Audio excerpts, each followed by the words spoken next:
Welcome back to Your Real Estate Voice with Barb Schlinker. This is a weekly radio show that informs and educates you on how to buy or sell real estate with Barb Schlinker, the owner broker of Your Home Sold Guaranteed Realty. Now, Barb, as the selling season winds down, I would think that there are quite a few home sellers who have homes that did not sell. What are the reasons that they weren't selling, and what can they do about it? Well, Richard, if a house is not selling, it's one of four issues. Number one, preparation. Although on the last segment, we talked about there are some really rough houses that are still selling. Number two is pricing. Probably pricing should be moved to number one. Number three is it promoted right? Like I'm still to this day, when I go meet with sellers, I'll print out other agents' listings and I'm like, oh my gosh, they use their smartphone to take pictures for an $800,000 house. Really? I mean, it's only a few $100s to make it a wow to get the buyers there. So you need the right team to promote your home so that it looks the best it possibly can when you go on the market. Now, some homes sell as is. I sell a lot of homes, even with bidding wars that have not had any preparation done. There's nothing wrong with that. In fact, I think it's kind of a new trend that buyers are kind of looking for fixer-uppers because they can get more affordable housing and they can get these rehab loans and fund the cost of the repairs into their financing. That way it's not out of pocket, because that usually was the biggest constraint for most buyers when a house in need of work is coming up with the cash to do the repairs. But there's all kinds of loans out there now where you can actually get bids, fund it into the loan, and then pick your colors, pick your improvements, and make it your own. What the stats are showing right now is the pending sales are actually up slightly, just slightly. They're trending up, which is good. Some of that is seasonal. We tend to see most of the sales start to take place between now and through the summer. But it is a leading indicator. Now, the pending sales aren't quite as high as what they were last year. And then the inventory's up, number of available homes for sale by 15%. At the same time, we have seen the rates come down just a little bit. In the height of the war, they went up almost to 7. It was like 6.9%. And now it's down at 6.3 and VA is at 5.9. The average and median sales prices are moving up. However, they're still lower by far than they were a year ago. So for those buyers sitting on the sidelines waiting for the market to drop, I wouldn't wait right now if you're going to buy, because I think over time the rates are going to keep coming down. And when that happens, you'll be able to easily refinance, but you might be able to get a better buy now. Once the rates tick down into the low fives, I think all the buyers are going to come out of the woodwork and go, okay, I've been waiting to buy a house, and they're going to do it. But affordability definitely affects sales, and the buyers are for sure looking for the best buys. So when you look at the weekly stats, the big numbers that kind of stand out to me are the new listings that hit the market, and about 500, or about 1/5 of the homes on the market or more, have lowered their prices just in the past week. When you accumulate that to a month, that's a lot of homes. There's also a lot of homes going off the market because they didn't sell. And there's got to be a reason. It's just price. And beyond that, it could be a couple of other things. So why are people lowering their price? I think it could be the seller. I mean, I have to negotiate with sellers all the time about what their pricing strategy is, only because they naturally want the most money. And the old school thinking was, well, if you price it high, you'll build in negotiating room. The problem with that is the buyers are so well educated about what's available out there, what your competition looks like, for what they're looking for. They know if it's priced right. And if it's priced right, they're going to show up.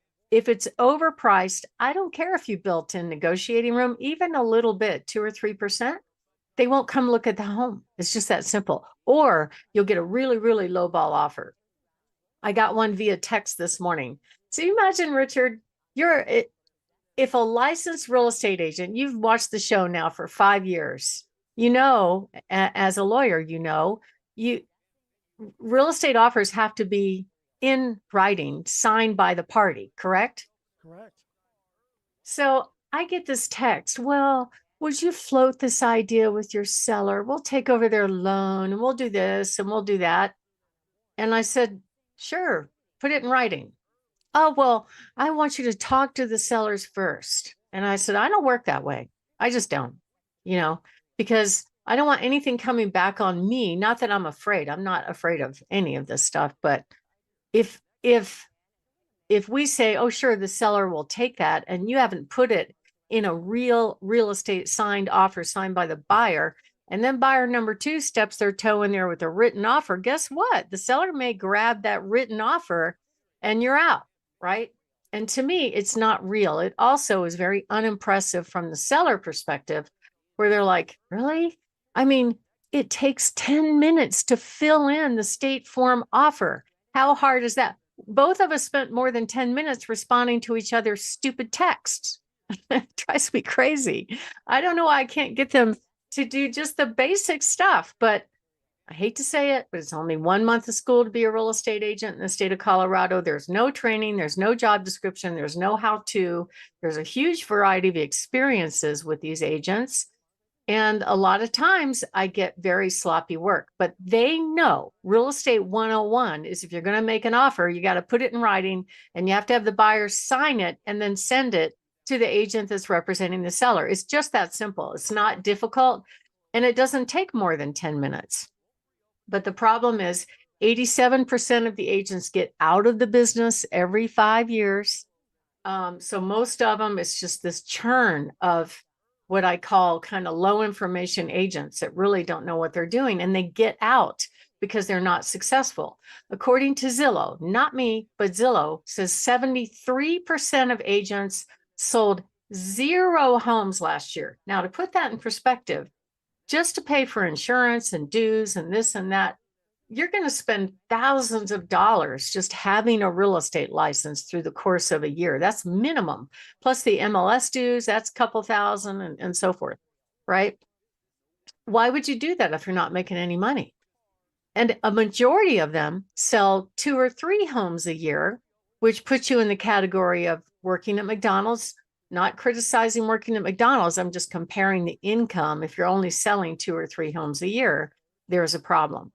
So that's why we see this big turnover and this kind of weak knowledge out there. And it's sad because not every real estate brokerage trains and really gets their agents actually prepared to do the best for their clients. I mean, for the client, it's their biggest investment buying a house, right? It's not like they're going to buy a car or something, or going to buy a grill at Home Depot.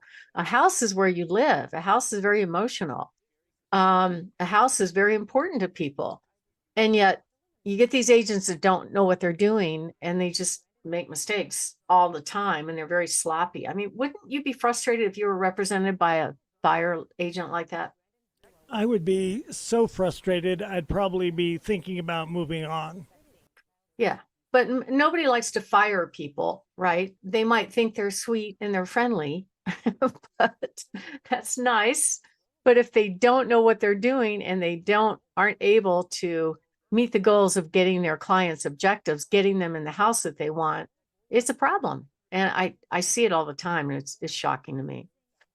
So at the end of the day, promotion is really important as well. And the reason I say that is that now everything's done on their smartphones. Majority of the buyers are not looking at a computer. They're not looking at an iPad. They're on their phone. They live on their phone. I mean, you can't stop at an intersection if you're number 2 in line and the light turns green. What happens, Richard? You're going to get rear-ended. That's what's going to happen. Well, I'm just, excuse me, I'm just saying the person in front of you, the light turns green and they don't go. Oh, I see what you're saying. Yes. What are they doing? They are on their phone, and if they're looking, I know this, they're on their phone, Barb, and if they're looking at homes, they give it about 3 or 4 seconds before they swipe to the next one. Exactly. And so that's why having somebody that really knows how to promote the home to get the house out there, so you get, a lot of buyers interested. You only need one buyer, but at the end of the day, you could be rejected online and not ever know it based on the poor marketing presentation done by your agent. According to studies, you have less than a minute to make an impression online. So my name is Barb Schlinker. I'm the broker owner of Your Home Sold Guaranteed Realty and the host of this show, Your Real Estate Voice. And we're talking about some of the reasons why a house is not selling. And next up, we're going to be covering some things on how you can solve that problem. Richard? You're listening to Barb Schlinker with Your Home Sold Guaranteed Realty, and we're discussing why a house may not be selling. So, Barb, what are some other things that home sellers should do to sell fast and for the most money? Well, I think it starts with a strategy when you're selling the home. There's different strategies. Maybe I met with someone yesterday that they really want to sell their home as is. They're not interested in doing repairs. They want a quick sale. So there's a different price for that, right? There's some people that sell and their house is gorgeous and they want full market value. There's a different price for that. Sometimes it's in between. It might just be something simple like flooring, but maybe you're not going to update the kitchen. There's a different price for that. So we know how to do that. We meet with sellers multiple times every week and sit down with them and help them decide what's the best way to get the most money with whatever their situation is. And their pricing has to match their strategy. And it's always good to do what I call pricing realistically versus optimistically. And you know what? If it's not working, the market's going to tell you right away. It's not the agent. It's not the promotion. It's whether or not they show up at the door. If they don't, if I've had a crack house where the phone is blowing up and nobody can get in because it's so bad, okay, it was a pricing issue. That is a majority of the pricing is really the majority of the reason why a buyer will not come. I don't think it's necessarily, not even the photos to some extent. If it's priced low enough, they're gonna want to see it anyway. So you can tell by the market activity really within a week or two. If you're not getting offers, you're priced too high. If you're only getting a few showings but no offers, you're priced too high. If you're not getting very many showings, couple a week or something, you're priced too high. It's probably 3 to 5%. If you're getting no offers, no showings, you're at least 6% high. Okay.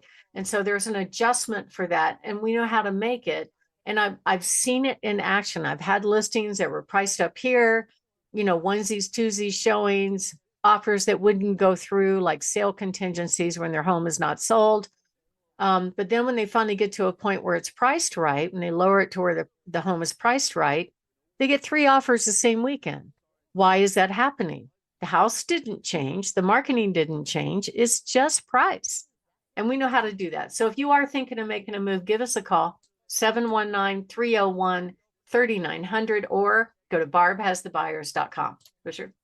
You're listening to Your Real Estate Voice with Barb Schlinker of Your Home Sold Guaranteed Realty.